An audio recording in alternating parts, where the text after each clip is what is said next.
because nobody's ever said to me like, you know, we're gonna put you in music and we're gonna do this for you. I was like, I'm doing this. Absolutely. I'm gonna start talking about this stuff. I'm gonna talk about what's happening in my community on stage. I'm gonna talk about deaths in custody. I'm gonna talk about the underappreciation and the rape and murder of black women.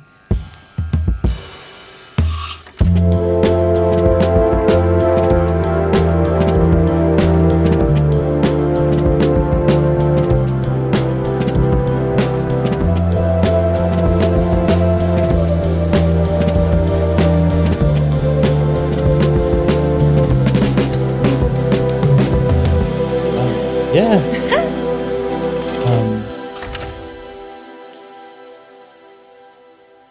I was listening to Black Britney again this morning. I revisited a lot, actually. Can you talk me through the like process of writing it?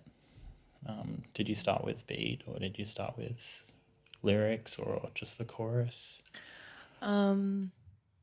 The way that it started was I met Finn Reese. I'm a big fan of Close Counters, which is the band that he's in with Alan McConnell, two Tassie legends in the jazz scene and the funk scene. And how I even met him is such a funny story. I was at this festival called Great Escape down in Tassie, and I had taken my like massive tent. It was like a 10-man tent. Okay. And for just you? For me and my partner. Okay. Because it was raining really hard. It was like fucking raining. This festival's on the top of a mountain. And I was like, oh, cool. It's like, if we have this tent, we can all chill in here, just my small crew. And obviously I was very naive because when you take a big tent, everybody wants to get in the tent. And we were all so fucked up and sitting in this tent, and it was like 10 minutes before the Close Counter set. And I was like, everyone get the fuck out of the tent. Like, not out loud, but I was just saying to my drummer, Tom, like, everyone needs to get the fuck out of the tent. Like, we're going to miss Close Counters. I love Close Counters. And Tom was like, we're not going to miss Close Counters. And I was like, why? And he was like, because Finn and Alan are right there. And I was like, what? I like snapped my neck and like was looking at them in the tent, and I was like, that's what Close Counters looks like, because I'd never seen them in real life. I heard their music. Yeah. And I was and you like, were a fan. Big fan of their music, and also just like when you see someone on stage, like when you see someone in person, you can't really tell who they are. And so I was just like, and I was also pretty cooked at the time, and I was like, oh my god, and they were in my tent, and then I didn't say anything to them. I was like, I'm not gonna introduce myself. I'm just gonna fangirl from over here. And then a few weeks later, I went to another one of their gigs, and Finn was kind of standing by himself, and I was just like, hey, told him the story about the festival, and he was like, oh, true, like, are you an artist? I was like, oh yeah, I'm starting to be. I had written a couple songs, and I'd done a few gigs, and it was very early days. And what sort of time was this? Oh, so this would have been 2021. Okay. Yeah, 2021 this happened, and like at the start of 2021. And Finn was like, if you ever want to make music, let me know. And I was like, what? Like a big producer like you? Like, are you sure? Like, because when you leave Tassie and you make it outside of Tassie, you've made it, you know, and in the Tassie eyes. And then he hit me up, and we'd done some stuff back and forth over Zoom when I was living at my house down in Dodgers Ferry. And we tried to write this song called Space. And it was like this jazzy inspired song, and it was fun, but it wasn't really fulfilling what I wanted to do. And when I was driving in the car, you know, Finn and I had made a playlist of like music that we liked listening to, and he put a couple songs in there, and I was listening to it, and this one song came on. It was like a sick beat, and I was just kind of like singing over and over again, like, I'm a deadly bitch. Do you remember the Black song? Britney Spears. No, I can't remember the song, but it's actually really funny because I think that they're Melbourne-based artists. Oh, cool. Yeah, I actually tried to find out who it was, but yeah, their track was one of the inspirations for Black Britney. So I was like over the top of the track, and I was like, I've got this hook. got this hook. And then I had another hook, which is that number, tell them what they want to hear. But that was from a different song that I had written. Oh, okay, yeah. And it wasn't until that I started working with Finn that I put the two together, and that's when it became the chorus. So I had the chorus first, and I called Finn and I was like, Finn, I know that we're working on this space song, but I want to show you this like rap chorus that I've got. And he was like, fuck that space song, let's work on this. And I was like, cool. But I found it really difficult to do it over Zoom. Yeah. I didn't have any gear. I just had my laptop and a pair of like little plug-in headphones, not even overheads, just little one in the ears.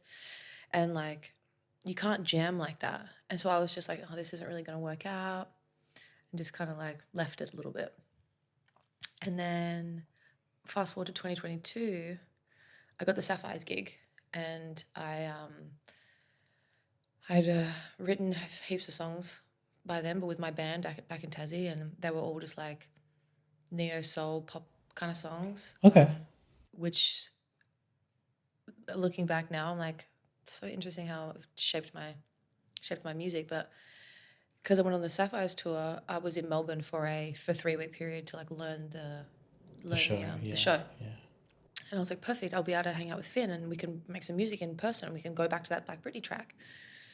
And it wasn't called Black Britney at the time though. It was go back to the track that we had worked on, this hip hop track, this rap track. Did it have a name? No, it didn't. It didn't. And so I was going to learn the Sapphires. We have 6 days a week. We were rehearsing, starting at 9 a.m. until 7 p.m. And then I would catch Uber down to Finn's studio, which is in Brunswick, and then I would stay there till 2 a.m. And that was every day for like 2-3 weeks. And we wrapped up the track there in his studio. And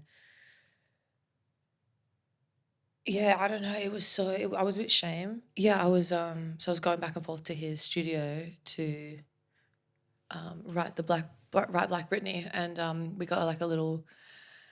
He's got like a little whiteboard, like a little A3 whiteboard, and we wrote Black Britney at the top and what we wanted to work on and what we wanted the song to sound like.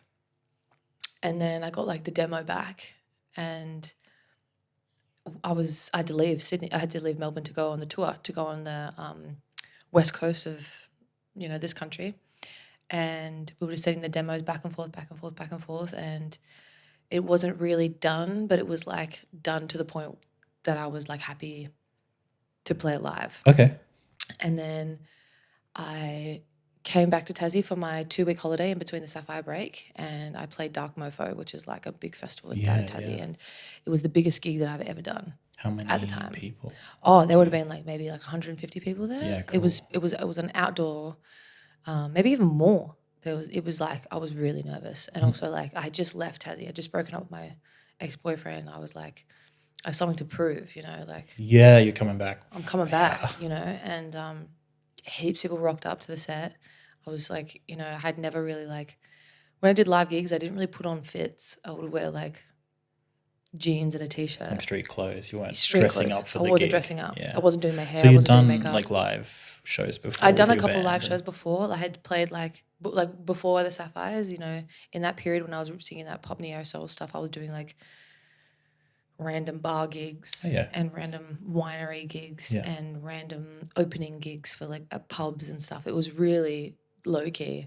And then when I did this Dark Mofo gig, I went and bought a brand new pair of leather knee-high boots. And I was like, I just got my hair dyed jet black, and I just like did my makeup, and I made like a reel for the first time of like my transition. And I sung Black Britney for the first time for everyone, and people were just like, what the fuck is this song? And I was like, what? Like, I can't believe people were like fucking with it that hard. Like, I was like confused.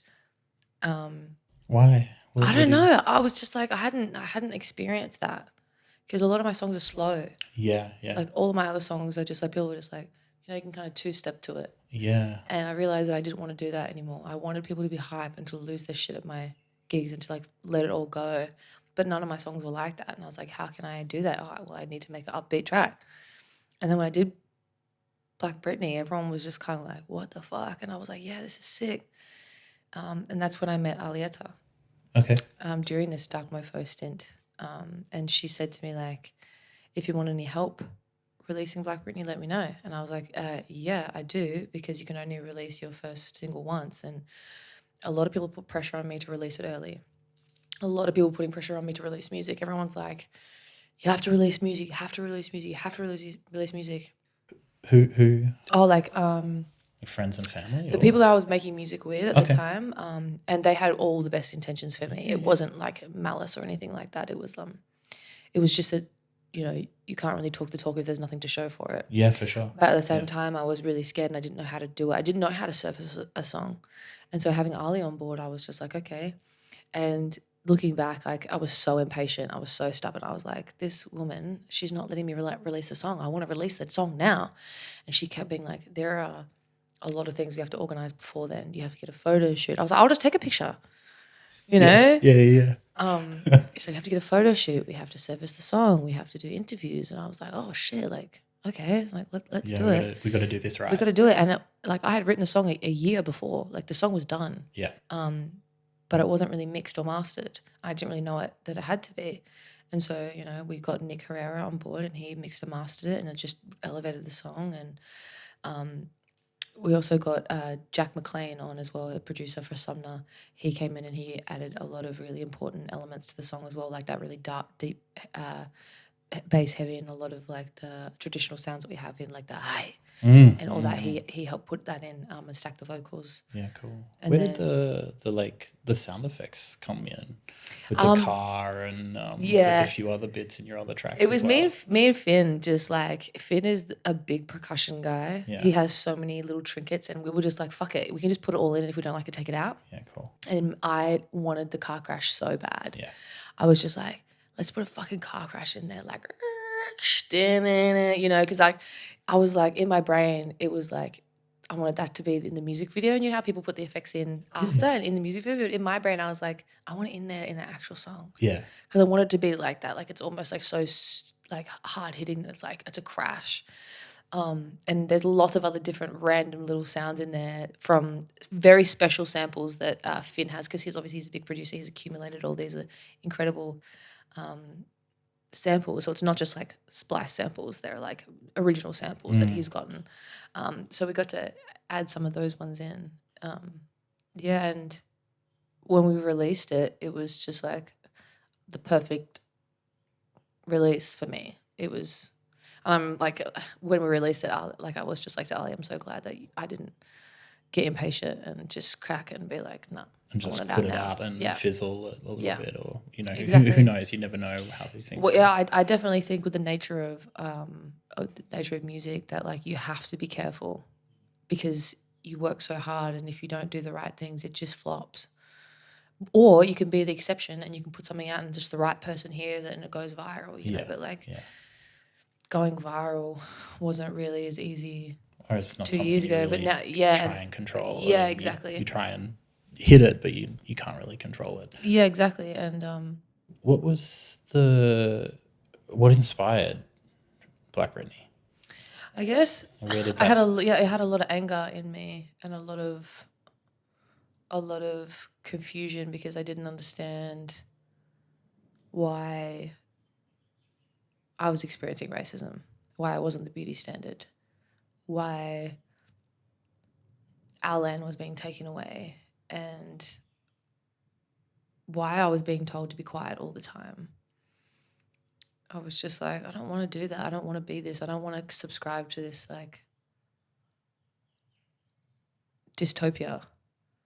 And obviously I'm a guest in hip hop and I love hip hop, and you know, I grew up listening to a lot of African American hip hop, and I always connected with that because, you know, they're so staunch in their own way, and, you know, human rights has been, you know, we've learned a lot from those mob.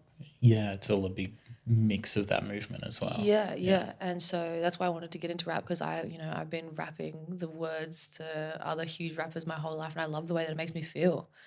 It makes me feel powerful, and I was like, I don't want that. But obviously, you know, there's like the whole bad bitch era from like, you know, Nicki Minaj and Cardi and all of those big rappers and Meg and, you know, I'm a bad bitch, like bad bitch this and that. And I was like, I'm not really a bad bitch. I feel like I am a bad bitch, but like that's their thing. And I don't want to take that. Yeah. Because I can't really relate to that. And so I was like, how can I make that my own thing? And so I was like, oh, well, what's something that we say? And I was like, well, we say we're deadly. And I was like, oh my God, if I say I'm a deadly bitch, that's something that not only I can connect with, but everyone can connect with. Yeah. From, you know, our people. And I was just like, and it can be something that we have for ourselves. Because I know that a lot of us, when we listen to that African American rap, we relate to it, but it's not ours. No, And but there is a sort of identity connection there. I had that same thing when I was growing, like as a teenager. I was like wearing black kind of American styles and stuff. Well, it's just a wave because like we were so oppressed, and any time that any blackfellas rose up, they were killed and you know, flogged and put in prison. Yeah. And so I feel like watching African Americans on MTV was like one of the first times that a lot of us were able to see that representation of black people who look like us. You know, when I started watching people on TV, Mum, these people look like me. You know, like that's wild. Yeah. We obviously had like Warapi Band and all those massive artists, but in terms of hip hop and something that I could connect with on that level, like those people really helped shape me. Who are some of those hip hop artists that like shape you? I would say like Missy Elliott, Lauryn Hill. It's kind of interesting. Hip hop, I feel like, is more of like an umbrella cultural term. And so, you know, Tupac, all of those real big 90s hip hop, but also a lot of R&B singers like Khalees. Those people just being so proud and staunch of who they are. Yeah. I wanted to do that too. Yeah. And so that's where the deadly bitch comes from. But then I was also like, I'm a huge Britney Spears fan. And I've always wanted to have the level of professionalism and a level of drive. Like you can tell Britney loves what she does. And I wanted that. I wanted to have a show. I didn't want to just do a gig where I get up and, hi, my name is Kannina and this is my songs and then la-da-da. I want it to be like, hopefully when we have more funding and, you know, further on in my career, I want to have dancers. I want to have a full production. I want to pop out of the fucking floor, you know? I want to get in the zip line across the stage. Yes. And so, like, I think setting myself up for that, like, you know, that's what I want and that's what I'm going to be. And so having my first song, like, this is who I am and this is what I want, I feel like it's been able to set me up for my own intentions and what I put out into the world. And also just the sheer fight that Britney has. You know, the fact that she's been reduced to 2007 is just, you know, it ties in with so much misogyny and everything like that. Like, you know, this woman works harder than anybody. Yeah, and we've seen her resurgence over the last like couple of years. Yeah. And watching actually into what happened now on like outside of TM magazine and outside of all of the tabloids and stuff, now we're actually getting to understand that she was mentally and physically abused and treated like just her talent. She wasn't treated like a person, but she's been able to, you know, have such an intense and beautiful career. And I think that's why I really resonate with her, because same, like I'm always treated like I have a deficit. I'm always treated like I can't take care of myself. I don't know what I'm doing. You know, black fellas all the time, we're told that we don't have right to self-determination. You know, we've got these white fellas, the head of Aboriginal associations.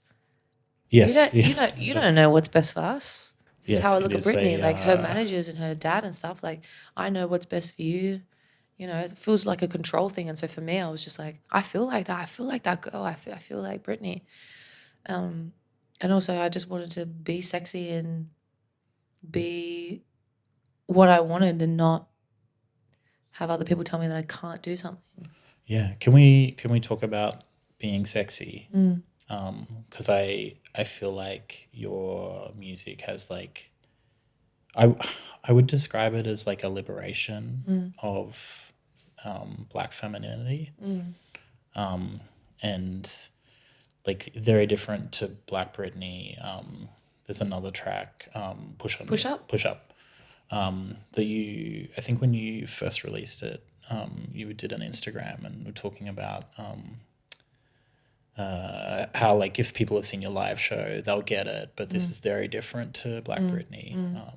But like, yeah, can talk about like owning that space. Yeah, I guess I've always been really ashamed of my body. You know, being a Black woman, I have hairy arms, you know, and I was so shamed out of that. I would never go to pool parties. I would never wear a bikini.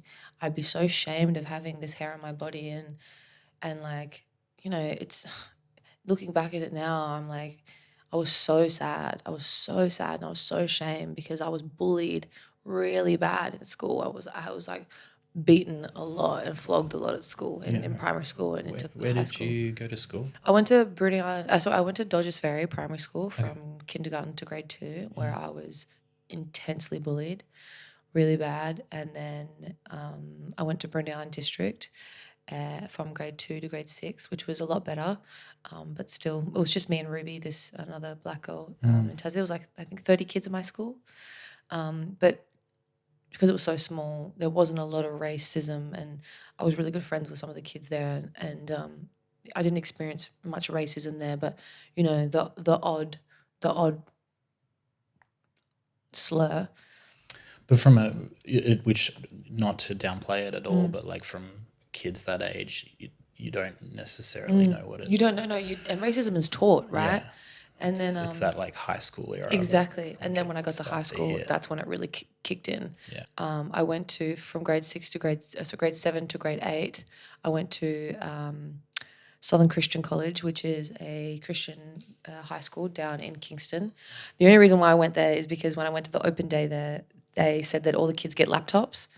And because free laptop, let's go. Exactly, free laptop. And we didn't have a TV at home. And I was like, if I have a fucking laptop, I can watch TV all the time. And I was like, I want to go to school. Mum's like, are you sure? Like, we're not even Christian. I was like, Mum, I want to go to school. And I was like horrifically bullied at this school. I was like, you know, in the middle of the class, the kids would yell out stuff in the class. Right.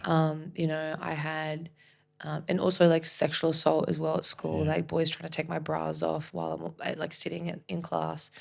You know, putting sticky tape on my arms and ripping it off, like that sort of like really abusive shit really made me go into myself and cover up and not ever want to express my sexuality. And then it wasn't until I started making music, because I'd dress up and act that way at home. Yeah.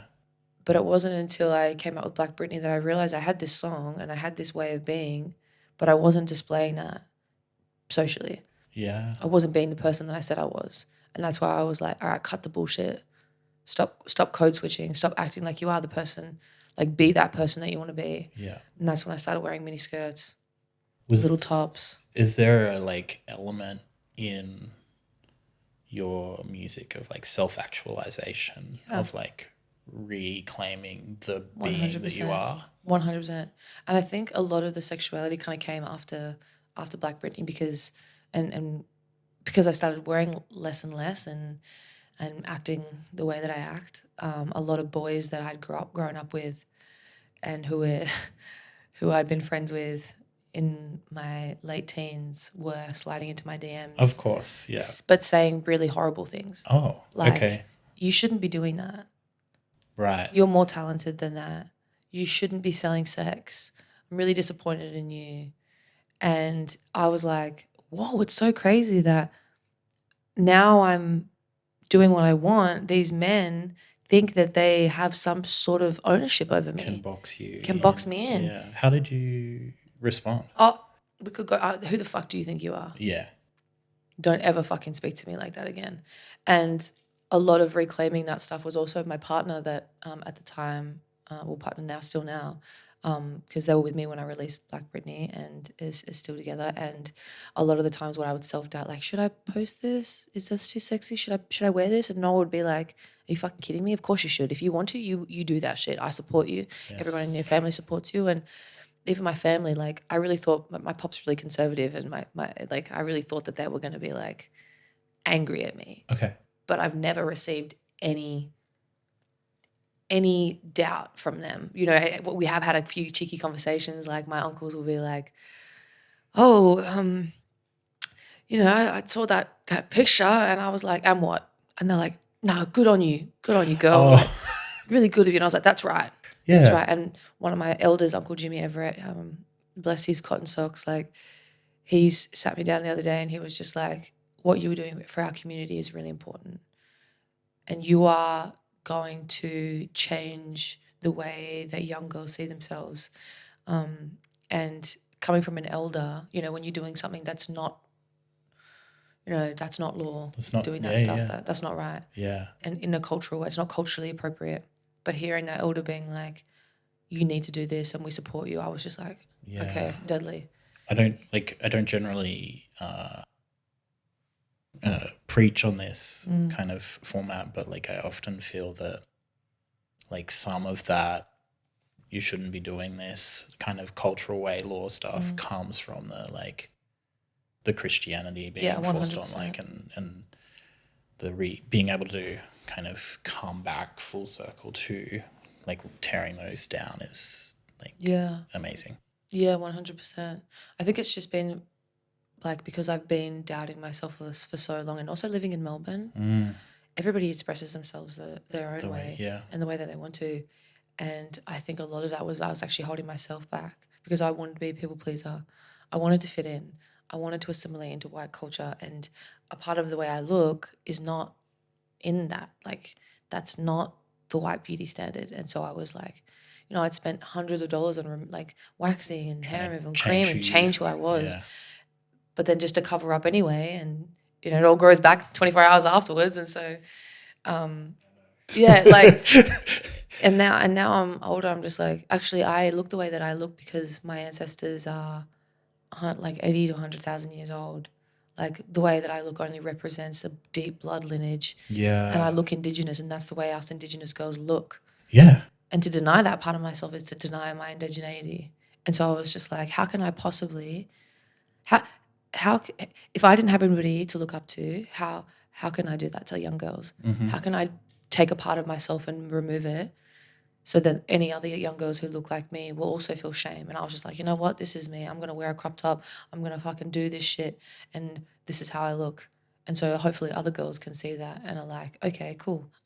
Would you say that like being creative and making music is a part of that who you are as well, and like that you're more who you are now while making and 100%. putting stuff out? And 100%. I feel like since moving away from Tassie and my friendship groups, I've had to cut a lot of people off. I've had to draw the line because I can now. Boundaries. Whereas before I couldn't. Yeah.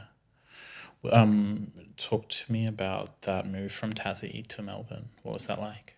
It was amazing. It was I was one of those people from Tassie who would be like, "Oh, you moved to Melbourne, you're a city slicker, oh, you're so cool, you wear like Melbourne fashion." I used to like really small, I used to be a part of that small poppy syndrome thing. I used to really get sucked into that because everybody else was doing it. And then when I moved, I realized that this place is incredible and it's so diverse and there's so many different kind of people here, and that now I can finally wear what I want to wear. Gave you an opportunity to grow. Exactly, and find my own style and my own fashion, and also just go to so many more live gigs.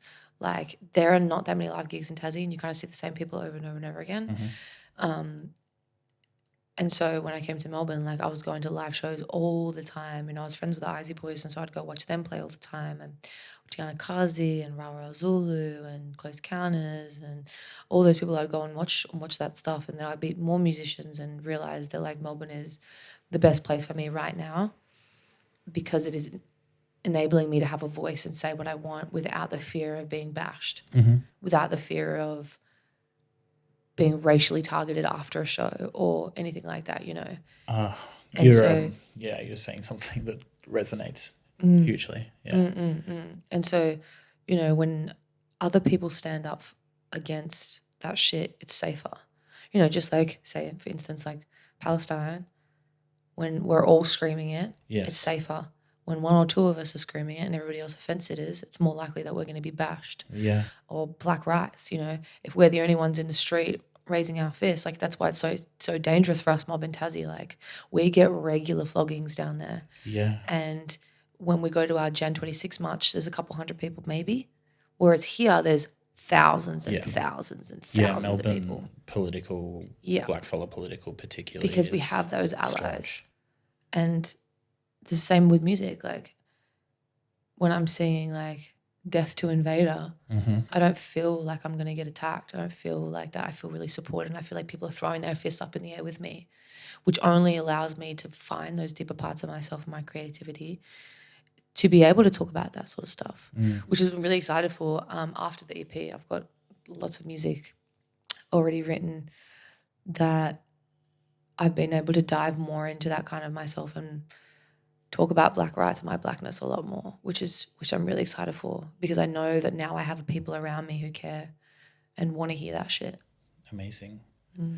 Can we jump backwards a little bit? And you were talking about family earlier. Do you come from a creative house? Like your mom and dad? No, so my dad, my mom broke up with my dad before I was born. Okay. My dad was extremely abusive. And I think you mentioned that in a track as well. Yeah. He, you know, I wasn't lying when I said he's a gang member. I don't know what he's doing now, but I haven't had much to do with my father. But my mum used to be in a band when I was growing up with like Matthew Fargar and Grandma Lorraine Coffin, incredible bass player, she from Broome, and some African drummers. Like it was so multicultural, this band she was in. It was like a blues and roots band. And so I grew up going to a lot of gigs with her and like Shelley Morris and stuff like that. Yeah. And what was that like? It was great. I grew up around a lot of blues and roots and reggae music because of my mum and went to a lot of like Blues Fest and Woodford and everything like that.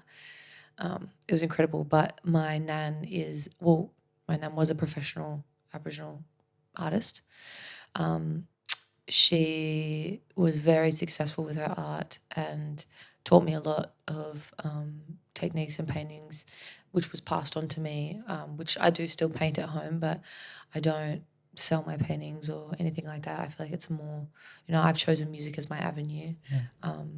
And if somebody else in my family wants to take on art, then that's for them. Do you feel different creating music than you do creating like visual art? Yeah, I feel like creating visual art is more of a downtime, relaxing expression, and music I feel like is more of my responsibility. Okay. I feel like it's my calling. I just think that like I was with an elder, Uncle Neil from Darwin, Larrakia elder, and he said something to my mum which was just was just like, oh my God, this is exactly how I feel. He said, we don't pick our leaders, our young ones choose themselves. Yeah. And I was just like, whoa. Because nobody's ever said to me like, we're going to put you in music and we're going to do this for you. I was like, I'm doing this. Absolutely. I'm going to start talking about this stuff. I'm going to talk about what's happening in my community on stage. I'm going to talk about deaths in custody. I'm going to talk about the underappreciation and the rape and murder of Black women. And I just felt like, I don't know, I felt a big push to do that and to be that person. And that's not the same way that I feel when I do art. I feel like when I do art, it's more a way for me to connect back with my nan and feel her presence and just like let my mind slow down a little bit and to calm down. But my uncle Josh is an incredible guitarist and clapstick player. He makes his own clapsticks and he reckons he's the best in the country. And then my uncle Tazzie's a Yidaki player. He's cool. A really talented Yidaki player. Uncle Leroy came down to Tassie and taught Uncle Taz how to play. And Uncle Taz has taught my little brother Brody, and my cousins, and so like my whole family. And my pop always says that I got my singing voice from him, but I definitely got it. He can. Oh. He can. He sings country. Okay. But I think it was a mix between my nan and my pop, because my nan also sang. Oh, cool. Amazing. Yeah, she used to sing in our community events, and used to do like singing healing and stuff like that as well. So my whole family. My Uncle Dan is the only one who doesn't do music, and I think that comes from, I don't know, maybe not having the privilege of learning music. You know, when my Uncle Dan was young, he dealt with some of the most worst racism that I've ever heard of. Yeah, right. Yeah. And I think having to deal with that means that he didn't have the privilege of doing what he wanted. Yeah. He just had to assimilate and hide and camouflage as much as possible. And so hopefully he in the last, I think, 5 years, he's actually picked up art. Okay. And he's a carpenter by trade, because my pop's a carpenter and all the boys used to go to work and are all carpenters. But my Uncle Dan has now picked up making like coffee tables and resin in between. Oh, cool. And doing like the river and then the shells in between. And he got really into it in our house. Like when he was living with us a couple years ago, he has like the whole back room is just like full of these like coffee tables and like really incredible work, really beautiful, different like glittery, shimmery like blues through it. And I feel like it's a way of him to re-indigenize himself and to use art as healing. So every single one of my family members is artistic in their own way. Yeah, amazing. Just to jump back to your mum, what did you say that she plays? So my mum plays guitar and sings. Yeah. How was it having her at your shows? It was really nerve wracking, because I love it when when I used to do dancing and musical theatre and plays and stuff, she would always come, and she really values art, which I really appreciate. Having her support is really important to me. And when she started coming to my shows, I was like watching her, and she does this thing where she'll like walk around and listen in on people's conversations. Okay. She'll check the sound. She'll go in the middle, the front, the left, the right, the back, and then she'll like. She's an old hand at this. Yeah. And then she'll be like, "I was overhearing somebody's conversation. This is what they said, and the sound was better on the left side and the right side." And she really utilizes her knowledge, but she also used to do a lot of event managing, and so she has her own business. The sight lines and the sound. Exactly. So she knows how the whole thing runs, and so having her also, so it's not. So I don't know what it would be like to have a parent who's clueless about art, because it feels like you not only do you have to explain that you've accomplished something, but you have to explain why that's important and why you've chosen this life. Exactly, and why you're doing it. Whereas with my mum, like I'm just like, I got Blues Fest, and she's like, "Wah!" I got Woodford. There's a line from a song that I immediately started thinking of by Bus Driver, Imaginary Places, and it's like in a bridge or a break or something, and he says like, "Kids, if you want to piss off your parents, show interest in the arts." Yeah. Yeah. Literally, I remember when I was doing my nursing degree. Fuck, it was so funny. Now I look back, I was like, "You cheeky little gin." Like I was in my second year of nursing, and I was working at the endoscopy unit. Okay. So gascoscopies and colonoscopies. And being in the room where they do them, this patient is asleep, the doctors are, cameras in, blah, blah, music gets cranked up, and they just talk about random shit. And I'm just like, if the patient was awake, this would be so random. But because the patient is knocked out, like you can just, this is that everyday job. Yeah, yeah. And the doctor was like, oh my God. The doctor was like, yeah, so my son, didn't do very well in these math class because he wants to learn how to play guitar. But I told him he has plenty of time to learn guitar and learn music. It's just a waste of his time. He has to be focusing on his studies. And the other doctor and the other anaesthetist was like, it's ridiculous that people prioritize art. Like you can always come back to it. And me being a student, you don't speak. Oh yeah. And I was like, I was like, you can actually make more money being a guitarist than you can be a doctor. And he was like, what? And I was like, I'm just saying. And he was like, went back and did it, and then nobody spoke for the rest of the thing. But I was just like, you fucking idiot. Like, you think you have it all figured out, don't you? You think because you put cameras in people's asses that you know what's up. Yeah. You're in this fucking sterile environment every single day. You hate your job. I'm traveling the country, meeting new people, eating new food, enjoying myself, loving what I'm doing. But you don't value that the same because you only value academia. Yeah. How sad is that for you? What did you like study in school? Did you?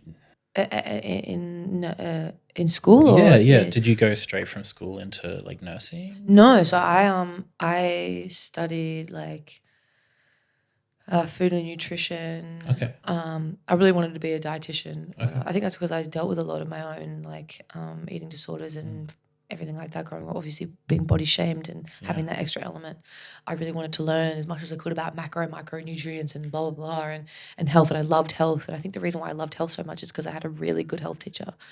And I got to talk about Aboriginal people. The only time I could talk about Aboriginal people was during health. And it was so interesting that that's the only topic that we could explore that. And I was really good at it because I knew what was going on and I could excel.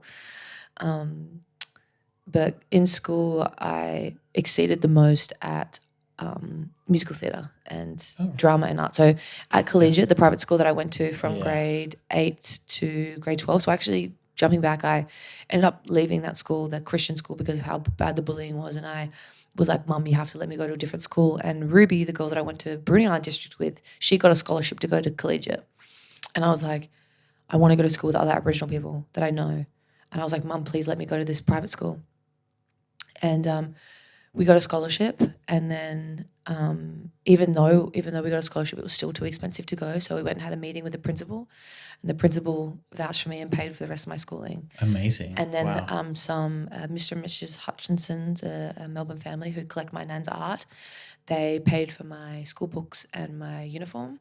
So it's funny because a lot of people think, oh, you went to private school, you're actually like a rich black. No, other people paid for my shit. Like we were eating fucking food stamps type shit. Yes. But I really excelled in drama. And at Collegiate, they had a School of Performing Arts, which is a school within the school.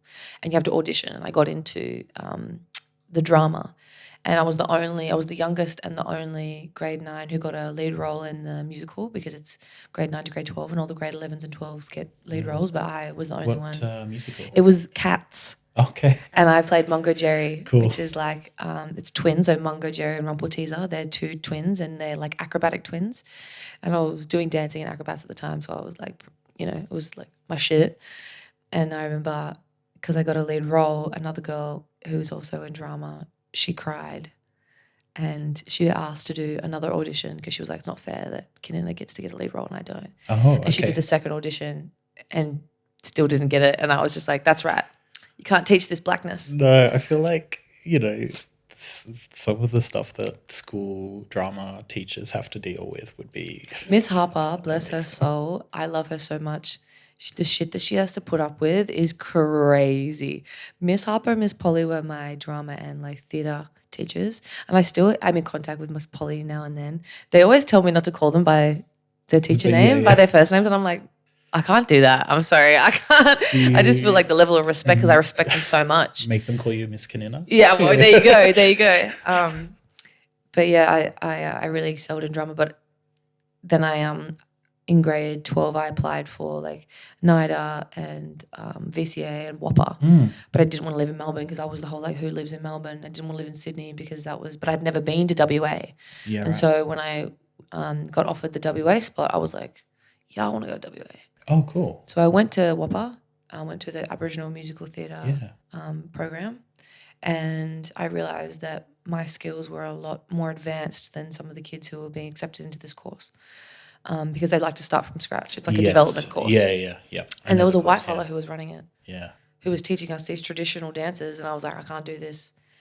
I was also the house that I was living at was a Aboriginal funded house where kids from all over WA can go and stay there, and then they go out and work or they go out and study. But the people I was living with were really abusive, and, I was bashed a few times, and it was just, 18-year-old living in WA away from family or any systems. support. Yeah. I was really scared, so I ended up coming home and I quit after 6 weeks. Oh, right. Wow. And that's when I put my art in the bin. Yeah. And I was like, I'm not doing this anymore. There was just too much trauma associated with it. I was like, I can't do this. And then I worked for like 4 years in bars and pubs. Just life experience kind of. Yeah. Just I worked like 5 jobs at the one time. Like I worked every single day. I think I had one Sunday off every now and then. But I just threw myself into working bars because I love the social aspect of it. I loved working where there was like a DJ and like listen to all the old 90s hip hop, and I would just like pull fucking vodka cruisers and like vodka rebels and just like, you know, throw them across the bar. And I've got tinnitus now because of all that really loud stuff in those clubs. But then I started doing my nursing career, and then it wasn't until COVID that I realized, did I just miss my shot? Like the music industry is over. Did I miss it? Is this the end of the world? And then I was like, shit, I better fucking write some music. And that's when I started taking it more seriously during COVID. Yeah. We talked about like Black Britney and the process of that, which came from the beat and then the hook. Mm. Is that a normal way for you to come up with songs? Like what's your general process? General process now is I will make a beat like myself at home. Cool. When I'm writing. I haven't really been in the studio since writing the EP. Writing the EP with Jacob was really cool because we would just start from scratch together with everything. So I would walk in and he'd be like, what do you want to make today? And I'd be like, okay, let's make something that's kind of like soul-y but more gospel-y and blah blah, and he'd start making the beat and we would pull the samples in together, and then I would like sing over the top to see if I would like it, and then we would grow, and it would be like that. But usually I would get the verses in first, or you know, get the chorus in. But how I do it at home is I will make it like a drums and like a bass, put those in, lay them in. Pulling it back a little bit further, like what's your process for getting into the creative zone and getting into the studio? What's your studio setup? At home, my studio setup. It's funny because like if I go, okay, today I'm going to go in the studio, I never make anything. If I'm like forcing myself to make music, it doesn't happen.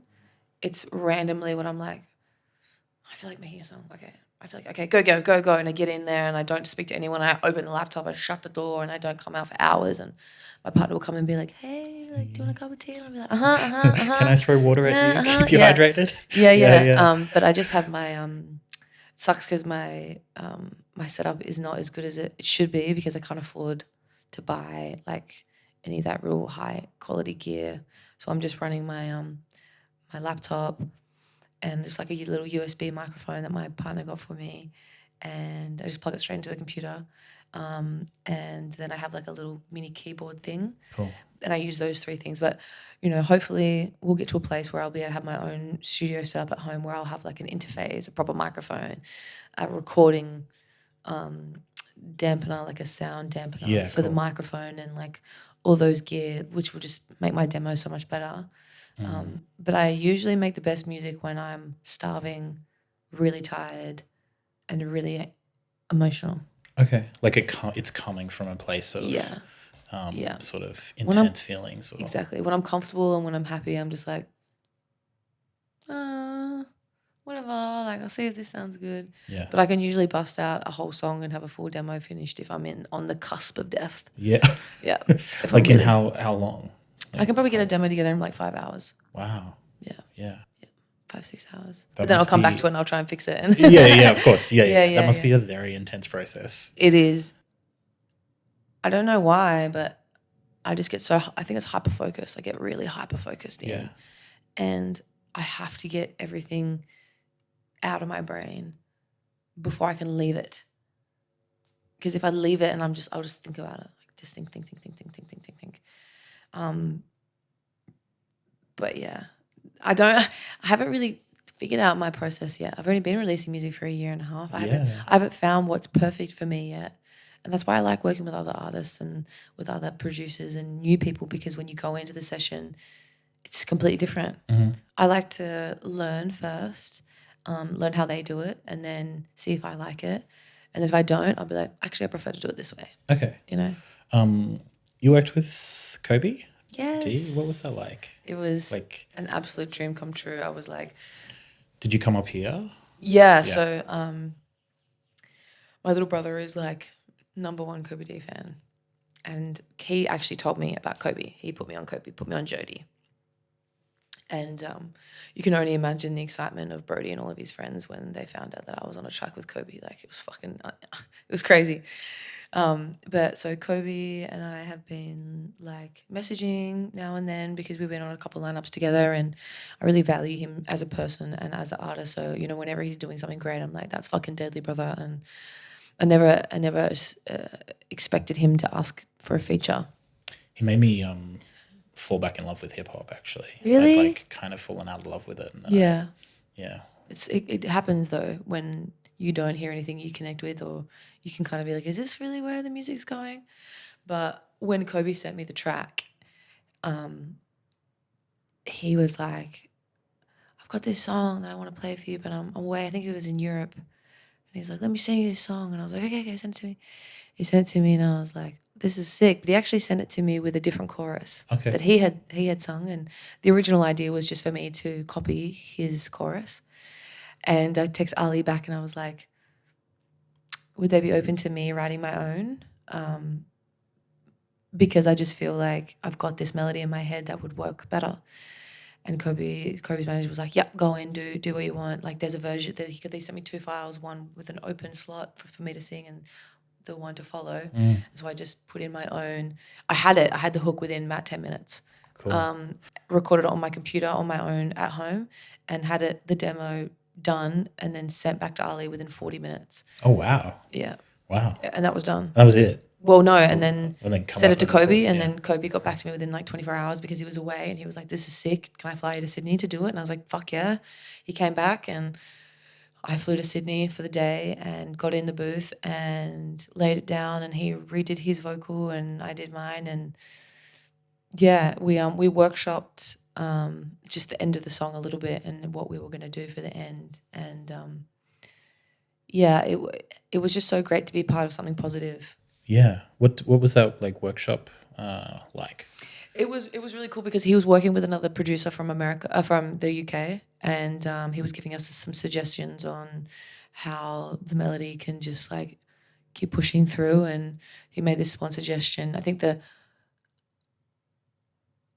what we did was we took out one syllable out of the chorus, which just made the whole thing flow way better. I think I put one more syllable in. He originally wanted me to take 2 syllables out, but then Kobie was like, "No, I like the first one." I think we were going to sing, "Oh yeah, I've been waiting on my life, babe. You're my final ride or die." But Kobie liked the way I said "baby." Because I think he calls his woman baby, and like the way it sounded was great. And so I was like, yeah, like I love that syllable. So then we took the second syllable out of the second line out, so it flowed better. And like just that one suggestion really just like made that song extra catchy and flow really well. And yeah, we ended up talking for the majority of the time and yarning for too long. And I think his little one was really crook with whooping cough, so he was like in and out calling his woman, making sure the baby was good. And just even knowing that Kobie cares so much about his family, even in that moment, like it wasn't fake. I was just like, this is the right. Yeah. I can get behind an artist like this. I can support an artist like this, and I can put my name against an artist like this. You know, Kobie has always been very supportive of me and has really vouched for me, and I really recognize and honor that. Yeah. We can cut this out if you want, but like I was seeing you like interacting with like Jess Malboy at the show up in Darwin, and just all the other artists, and just like just like amazing honor and respect that you like pay to people, like, and like it was just incredibly authentic. Yeah, it was amazing. It was like super. I think grounded. Thank you. I think Jess Malboy deserves all her flowers and more. I can't even begin to imagine how difficult it would have been for her being the first pop star. Yeah. The first Aboriginal pop star. Can you imagine the racism that she would have had to put up with? Absolutely. Even now, she has people being racist towards her. And I think what we forget is in the music industry, artists don't really have a lot of autonomy. Artists don't really have a lot of say. And when we criticize artists for decisions, it's like we're just trying to fucking get by. And especially as Black artists, it's even more difficult for us. Like, lay the fuck off. As well. Yeah, we're just humans. And for Jess, like, she has been the whole reason why I got into music. When I was like when I saw her on Australian Idol, I was like, Mum, I want that. I want to be on Australian Idol. And then I was counting down the days until I was 15 and I could audition. But when I turned 15, that was the year that they cut Australian Idol for a few years. I was devastated. I was like, oh my God, I can't do that. Then they brought it back, which was really cool when I was a bit older. Have you ever auditioned for any of those sort of things? Actually, I did. Okay. I auditioned for The Voice. Okay. And X Factor. No, X Factor. I auditioned for X Factor. I didn't get through. But the whole time I was auditioning, they were like, so what's your sob story? And it was literally that. And I was like, I don't have one that is palatable enough for you. Or I don't want to let you into my... Yeah, like I obviously do have a sob story and like, you know, what I've been through was really full on, but it's yours. It's mine. Yeah, it's not like, oh, one of my parents died and their dream was for me to be on TV. No, that's not. And so I guess they didn't really see me as marketable on TV and not good enough for their standards. So I didn't get it onto X Factor. And I'm glad that I didn't, because I didn't know this, but all those massive TV shows, the top, I think it's 7 or 5, have to sign to the label that runs that. Yeah. And that means they completely take control of their lives and they are contracted for years. Yeah, and like 20 to 50 years that they're contracted for. Yeah, and if you don't blow up in that first year or so, you just get shelved. You're stuck. Yeah. And there's nothing you can do. And I'm so grateful because I probably would have been controlled and shelved, and I'm really grateful that I'm doing this independent route. It's a slower route, but it's a more conscious route. And it's just a route that I want to go and still continue, want to be independent. But yeah, when I meet these artists, like when I met Jess for the first time back at Treaty Day Out, I was gobsmacked, absolutely gobsmacked. I first met her for the first time when I was 12. There's actually a photo of me. Shame job because I'm wearing a fucking I Love Australia shirt because they just came out in Cotton On. And I had this shirt on. I wish I could like blur the shirt out, but there's a photo because she came down when she did her regional tour, when she first came out with her, like with Burn, just came out. And she did her regional tour and she came to Tassie and she stuck around and she actually watched me sing. And amazing. Yeah, there's a photo of her sitting here on stage next to me and me smiling, holding a microphone. And then you're on the same lineup as her. Right, exactly. Yeah. And I have to find that photo. It's on Facebook somewhere. And then when I met her as an adult, I was like, I don't know if you remember me. And she was like, oh my God, I do remember you. And she was like, yeah, I remember going down to Tassie. That was so much fun. And now, like, you know, just like messaging her and like, it's so weird to me because she's so real. She's just like a titter. Like she's just like a sister. Like you wouldn't think that she was this huge pop star if you just got her alone and talked to her. But she is, and she carries her people and she cares so much about her people and like, oh, she's just one of us. What's it like collaborating, working with your partner as your DJ? It's really great. It's really it's hard when you go away to these things being a small artist. I know that like because I'm on these big festival lineups and I have been so successful, people think that I have a whole ass team of people. I have an assistant. I have access to these things, and I don't. It's me, my manager, my publicist, my booking agents. But they don't necessarily come with me to every show. They can't afford to come to every show, and so usually it's just me and my band. But sometimes it can boundaries with people who listen to the music, and also boundaries with the festival organisers, sound people can really get blurred, and I get disrespected quite a lot. And it happens more so when Ali and people like that aren't there to be like buffer or to like go in and have those conversations with the sound people. You know, I'm really exposed to having to tour manage myself. But when Noah comes on tour with me and comes into our show with me, I feel really like we can go away and we can sit in the green room together, or like if I'm out and I'm meeting people, I have someone there to cut in if someone's being inappropriate or if someone's taking up too much of my time, or, you know, if someone's speaking to me rudely, Noah really like advocates for me and is just like, let's go somewhere else, hun, or like, let's go do something else. And also like Noah loves the music and knows all the words. And so when I turn around and Noah's just like doing that shit, I'm just like, yes, boo, like, let's go. Cool. But what is pissed me off though is whenever we come off stage, people always like flood Noah and was like, oh my God, like, so do you produce and write all this music? And I'm like, the fuck? No, they don't produce and write all this music. What? You see a black woman and a black person on stage and you think that it's not the woman? Like, that's wild to me, and it's quite offensive. And Noah's always like, no, like, what the fuck are you talking about? But yeah, it's so special being able to have them on show with me, and also collaborating with them in a fashion sense. Like Noah is an incredible fashion designer, and very sustainable. You know, us both having grown up in Tasmania, and you know, have they being helped you create the like look and aesthetic? Yeah, exactly. Yeah. And just like the extra confidence that I needed. And like sometimes we'll go shopping and I'll hold some stuff up and Noah will be like, yes, no, or like, ooh, you like that? And I'm like, okay, that means that it's shit. No worries. Like, because, you know, I just want to wear so many different things. But, yeah, Noah has really helped me get – and also just, like, be there when I'm trying to sort out outfits to take. Like, it's so difficult. Like, sometimes you think, oh, that looks good. And then you get there and you're like, I already thought that because I was stressed and rushed. Like, I'll hold everything up, try everything on, and Noah will be like, yeah, that looks great. So, you know, Noah's like my personal assistant and personal fashion designer and my partner and everything like that. And I hope that I also can support them in their own journey as well, as much as they support me. Amazing.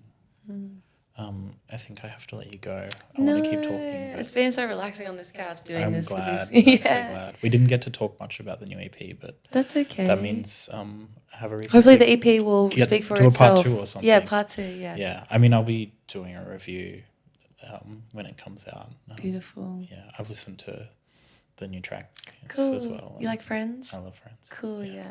It's beautiful. I was going to play it, but we didn't have time. Yeah. The EP, I feel like what I want people to take away from the EP is that, like, I don't want people to think that I'm one genre or one type of person. I want people to look at me as an artist who can create.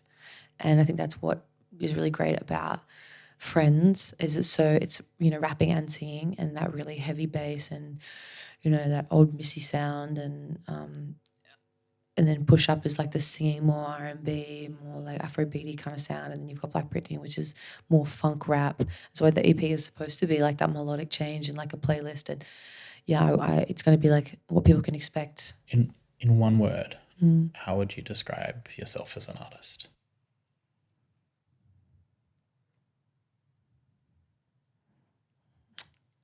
One word, how I would describe myself as an artist. I don't know how I would describe. Whatever word describes someone who doesn't fit into one box, I guess. Divergent. I watched that movie last night. That's probably why I'm saying that. No, that's a beautiful word to describe. Yeah, divergent. Cool. Miss Kannina, thank you so much for coming on. Thank you so much for having me on here. Awesome flag. Yeah.